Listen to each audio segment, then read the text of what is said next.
Hi, everyone.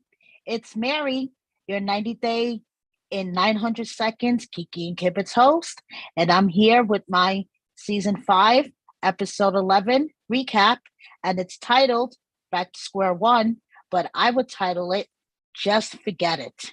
I mean, guys, this season has been fantastic in my eyes, but these couples are a hot mess express. So let's jump right into it.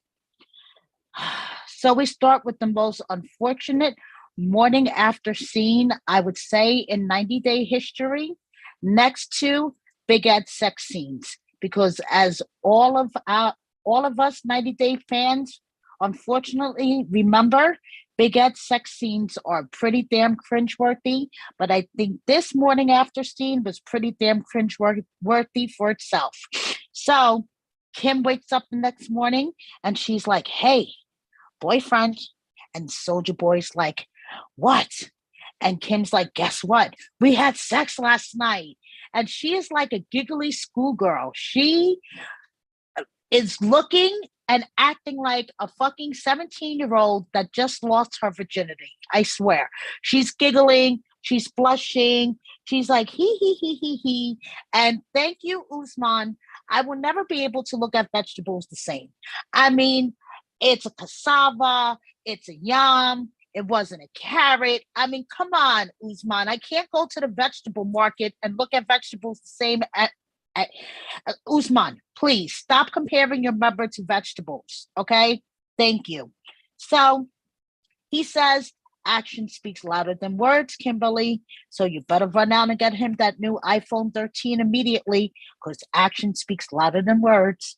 So they had sex 4 times, TMI. But, you know, Kim can't think about the logistics about what's going to happen next because once they leave each other, they're going to have to go back to video calls and texts, and just thinking about it is making her upset. So she doesn't want to think about it because she's going to cry.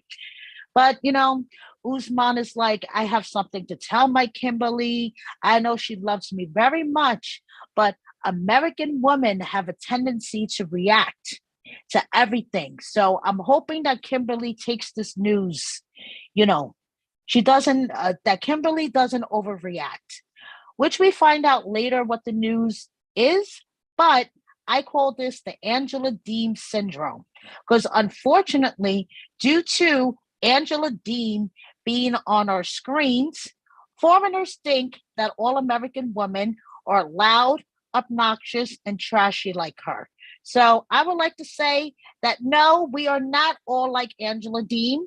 And please, we do not all overreact when you tell us something. There are reasonable American women who will listen and communicate. They may not be featured on this show, but we're out there. So, anyway, Kimberly's acting like she just won a new car on the fucking Price is Right. She's like, I won. I mean, you wouldn't think she just won the fucking showcase showdown at the Price is Right the way she's fucking acting. So they go on the Spice Farm tour, and Anissa, the Spice tour guide, I like her. She was pretty cool. She's like, love is like a grass. It grows everywhere. And you drink the spices, you get high, then you enjoy the night food with your partner. And the producer's like, what is night food? And she's like, sex. Come on, producer, sex. You know what night food is. Fucking hysterical. Soldier Boys insisting that he's a big cassava. That cassava that they had at the Spice Farm does not represent his cassava. It's more like a carrot. I'm telling you, I will not be able to go into the fruit and vegetable market ever again. Thanks to Soldier Boy.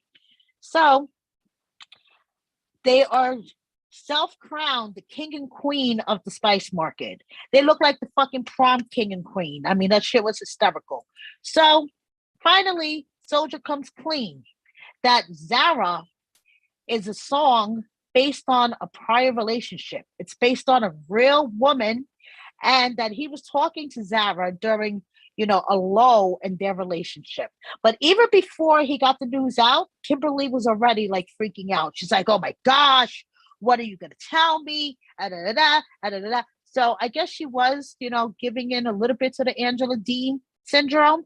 But considering the news that Soldier delivered, I would, I guess I would go into the Angela Dean syndrome, not to the extent Angela does, but I would be angry and I wouldn't like the news either. So, but Kimberly was already flipping out even before Soldier told her. She was like, oh my gosh, what are you going to tell me? Oh my gosh, oh my gosh. So Guzman tells her, and she is just like, and we'll find out more next week, but we know she's going to flip. And honestly, I don't blame her because he's making her look like an idiot. But he's going to find a way to charm himself back in her good graces. We all know it. But Kimberly, we'll see. Moving on. Ben and Mahogany. So, first of all, I have to say his MUA wanted him to look like a dumbass on national TV because who else would give you a bronzer with fucking glitter? Okay, unless they wanted you to look like a dumbass on national TV. And secondly, we know that if the producer wasn't there, he would have walked out of the damn house with his freaking shirt inside out, and we all freaking know it. I mean, he is hysterical. So, anyway, the fact that he compares himself to a teenage boy trying to impress his girlfriend just makes him even creepier. You're a grown ass man, Ben. You're in your 50s. As you find out later, Mahogany is the same age as your daughter. You are not a teenage boy trying to impress your girlfriend. You are a grown ass man. Stop being creepy. You're creepy, Ben. So we have another moment. As 90 Day fans remember, David made that famous, as in David and Lana. So we have another 90 Day moment, sponsored by David and Lana. And they're just so cringe. I mean, first of all, I'm not completely convinced that this is not a TLC intern or some chick that they pulled off the street and said, listen, we'll pay you to play Mahogany. Because looking at the pictures and looking at this chick, I'm sorry, there is no face filter you can do. It is not the same chick. Okay. Secondly, I swear, I picture a producer running around Peru, finding the Airbnb that Mahogany used for her apartment literally an hour before and finding the actors for Mahogany's parents. Because this whole storyline is just too fucking ridiculous to believe. First of all, she has this brand new apartment. And it's like, first she's 24, then she's 22. Then her parents come over. Her parents, I'm going to put in quotations because I swear that they're hired actors. And the father looks younger than Ben. It's like, what the fuck? And then, she doesn't live with her parents. He thought she did. He's like, this is kind of fishy. I don't know what's going on. And this whole storyline is bullshit. Ben was being catfished. I swear TLC pulled this girl off the damn street, or she's an intern. They have a producer running around trying to find an Airbnb and actors like an hour before filming his scene. And that's my opinion. And I'm not going to waste any more time or my breath on the storyline. And moving on to Jasmine and Dino. My girl Jasmine forgave him for sending naked pictures to his ex. I don't know if I could have forgave someone for doing that to me, but she did. And Jasmine, you're a better person than I am. But she loves Dino, and you can tell that there is love between the two of them. I mean, like we always say, there's someone out there for everyone. And from what I see, and let me just say something, people, everything that I express on this podcast is my opinion from what I see on the show. And from what I see on the show, there is love between Dino and Jasmine. And Dino may be that person for Jasmine. I mean, my podcast partner, Brianna, and I always say there is someone out there for everyone. And from watching the show, strangely enough, it seems like Gino may be that person for Jasmine. Who are we to judge? I mean, as long as Jasmine's happy, she's being treated right. Hey, she forgave him. So now they're leaving San Jose a day earlier for a change of scenery. And the whole scene where she gave him back his shirt and she was like, Here, I wanted to have something of yours. And he was like, Oh, yeah, I found one of your nails, one of your fingernails, and I put it in my bag in case so I could have something that was yours. I mean, creepy. And she was like, Oh, it was kind of weird, but kind of cute. No, creepy. I mean, he kept one of her fake nails. I mean, dude, it's a fake nail.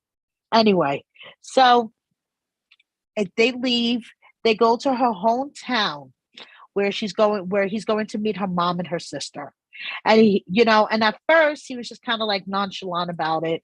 And they arrive at her hometown. They go to the hotel and she's like, I'm tired. And he's like, okay, I'm just going to go out for a little while. And she's like, well, you know how that goes, evidence and receipts. And ever since he fucked up before, you know that she's going to be even worse with the evidence and receipts. But he goes out and he's going engagement ring shopping. Now, Gino is a cheap fuck. I'm sorry. $1,000 for an engagement ring to me is not unreasonable. But he had a choice and he picked the cheapest ring. Or the second, I mean, there was a ring for 250 or a ring for 270. He wanted the 250 ring, and I guess he got stuck with the 270 because he was like, oh, 270? And by the way, do you take credit cards? It's like, come on, Gino, are you fucking kidding me? But I mean, he's just too much. So he buys, Jasmine this ring. It's tiny. Yes, the diamond was tiny, but of course, money doesn't buy love, and it's the token and it's the thought that counts. So, but we all know that Jasmine is going to be like, what the hell is this? And I don't blame her. I mean, it's an engagement ring, guys. He could have popped $1,000, but anyway. So they're going off to meet Jasmine's mom. And it's very important for her to get her mom's blessing because her mom has only met one other man before, and that is her ex-husband. And we all know how things turned out with her ex. So, and her mom warned her about her ex, and she didn't listen. And things turned out horrible. Her ex broke her heart. And so she's really going to listen to what her mom says this time. And she tells Gino that, I love you and everything, but if my mom doesn't like you, I'm not going to marry you, Gino. That's it. I didn't listen to her once before. Lesson learned. So she's like, Gino, do me a favor. Excuse me. Just don't be weird. Just don't tell her anything about the pregnancy test or you trying to get me pregnant or anything like that, because my mom is going to like freak out. Don't tell her how we met, about the website. Don't tell her anything like that because my mom is old-fashioned, she's religious, and she's just going to freak out if she knows anything about that. So now Gino's starting to get uncomfortable. He's like, this might be harder than I thought. So he, he has chocolates for the mom, and he's going to write a little message in the card. And so he writes, thank you for creating such a wonderful daughter. Looking forward to getting to know you better. Nice meeting you today. And then he was like, oh, but I forgot to write love Gino because Jasmine was going to write it over in Spanish for him. And Jasmine's like, what is this? This funny face. He drew this funny, happy face. So, Jasmine's like, but what are you going to do if my mom asks you to take off your hat, right before we pray for dinner? She might find it disrespectful if you don't take off your hat. And Gino's like, no, I'm not going to do that. And Jasmine, in her confessional, is like, you're meeting my mom for the first time. The least you could do is just take off your hat out of respect. But I know, how touchy Gino is about his hat. So I don't know. We'll see. Now, moving on to another couple that's, we'll see, Mike and Jimena. So, Mike decides that they're going to go wedding dress shopping. And Jimena's not really feeling it because Jimena wants her boobies.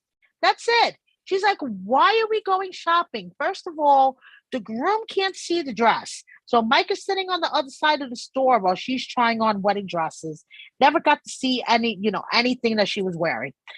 Then after she tries on the dresses, she basically sits there and tells him, Mike, instead of spending money on a wedding dress, just get me my boobs.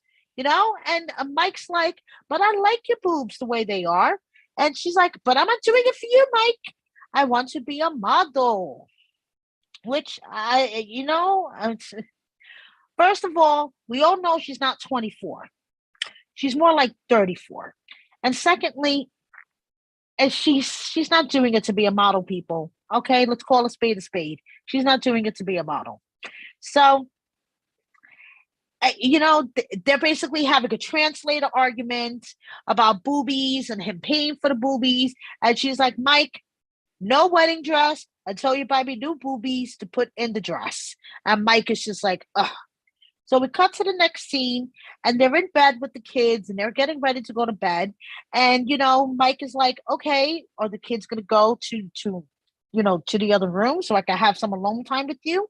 And she's like, "No, I don't want to have sex with you." Mike is like, "Am I gonna get some ass?" She's like, "No, I'm not gonna give you any ass because I'm just grossed out by you. I just, you just gross me out." And you're too on top of me. You imitate me. Every time I stand up, you stand up. Every time I sit down, you sit down. When I stop eating, you stop eating. You don't let me breathe. And I woke up the other morning and you were staring at me. And I feel like you don't trust me, that you're staring at me. And Mike's like, no, I'm staring at you because you are so beautiful. And I'm just basking in your beauty. And she's like, no, that's weird. No, that's weird. That's weird. So the one thing I noticed about Jimena, everything is either weird or normal. Okay? Plastic surgery, normal. Your man staring at you because you're beautiful, weird. Okay. So then she's, telling him that she needs space and time and whatever. And she wants to get married, but just not yet. Just she needs time and space. And Mike is like, but Jimena, do you love me? And she's like, I'm not in love with you. And that's where their section ended. So we'll find out next week. And moving on to another couple who, I really hope for the best because according to the rumor mill, and I don't want to give any spoilers out, but according to the rumor mill, this couple is together. Hamza and Memphis. And I really wish them the best. But the cultural differences and the language barrier is just way too much from what we see, during their episodes. So they're another one having a translator argument. So Memphis is practically foaming at the motherfucking mouth that Hamza told her that he needed more time to get married. She is like, what the fuck? I don't think so. I did not travel all the way out here, and we're not going to get married on this trip.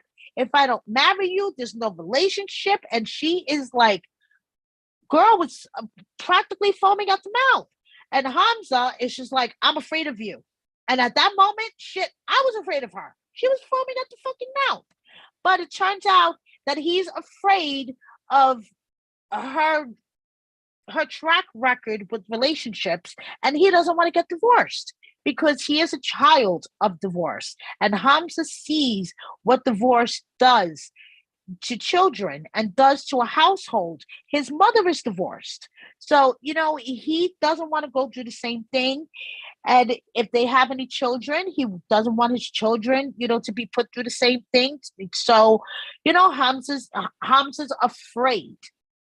And Memphis is foaming at the mouth. And I'm sorry, she basically disregarded all of his feelings. She was like, that's it. If you don't marry me, I'm going back home. No relationship. That's it. And she basically browbeated Hamza into agreeing to marry her. Then she's like, by the way, I have something to tell you. Then she tells him about spending that time with her ex at the beginning of their relationship. And Hamza freaks the fuck out, walks away from her, and she's chasing him downstairs. So they go back to the apartment where his mom is sitting there. I love his mom. His mom is such a sweetheart. Hayat is sitting there looking at them like, what the heck is going on? And she is like demanding to talk to him. He doesn't want to talk to her at the moment. She is like, he's flipping out. She's flipping out. And the mom is like, I'm going to go talk to her. And the mom is trying to talk to her. There is the language barrier, miscommunication everywhere until Memphis and Hamza finally go into a bedroom and she unmics herself. And 20 minutes later, they walk out and Hamza understands why that Memphis spent the time with the ex because she needed moral support. And then Memphis explains it in her own words. So basically, what you may not know about Memphis is that she is a certified nurse. And apparently, she didn't pass her board exams the first time around, and she slipped into a deep depression. And her ex basically stepped up and took care of her and her children, made sure her children were clothed and fed, made sure that she was fed for 4 days because she basically laid in bed for 4 days because she was so depressed that she didn't pass her exams. Hamza did not know this at the time. Once she explained it to him, he had a better understanding, and now everything is fine. He still loves her. He still wants to marry her. I think she should have just came out with that from the beginning.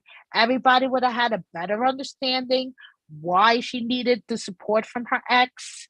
You know, it's perfectly understandable. He's the father of her child. They've been friends. She was going through a rough time. Like she said, she doesn't have a lot of friends. And he stepped in and he helped. And hey, it takes a village. And sometimes exes are part of that village. So, now he understood and everything, seems to be okay, but we'll see what happens. He says it's important that he is the only man in Memphis's life, but he's going to have to understand that the father of her children are also going to serve a role in her life no matter what. So, next week, Ben meets Mahogany's friends. Because I swear these are all hired actresses. Dino meets Jasmine's mom and asks her permission to marry Jasmine. Let's see how this turns out. So now, apparently, the translator app is not working for Mike because he has to get his friend to translate for him and Jimena. And Jimena basically says that Mike disgusts her to her core. We'll see how that turns out, people. And Hamza is going on about how he's not crazy, how Memphis has a relationship with the father of her children, which he's going to have to get over that, like I just said. And finally, they show a clip of Kimberly flipping out over Zara. Yo, you make me look like a fool. Yo, where's the car? You make me look like a fool. So we'll see what happens next week, people. Now, I just wanted to switch to a serious subject for a moment. I'm sure everyone have been watching the news and is aware of what's going on in the Ukraine. And as a mom, a podcaster, and as a human being, I just feel for the families and the children in Ukraine who have been displaced. Their homes have been destroyed. They have no food. It's just a horrible situation over there. And a lot of 90 Day cast members also, their hearts belong to the Ukraine. And Brianna and I just wanted to do something to try to help. So we are doing a fundraiser. And we will match all donations up to $500. So please donate to a reputable charity. We did a video on our YouTube. You could go over to our YouTube channel and check out our video. our fundraiser video, and we have some charities listed in the notes. You could donate to the Ukrainian Red Cross. Bethany Frankel from the Real Housewives of New York has her charity, Be Strong, which have troops on the ground. Whichever charity you choose, make a donation, whatever you could afford.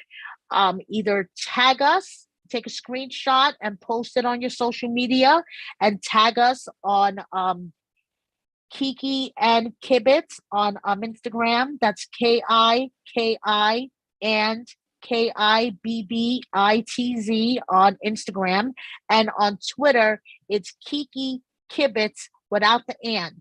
KIKI KIBBITZ. That's without the and on Twitter. So either tag us with your screenshot, or you could just DM us a copy of your screenshot, and we will match all donations up to $500.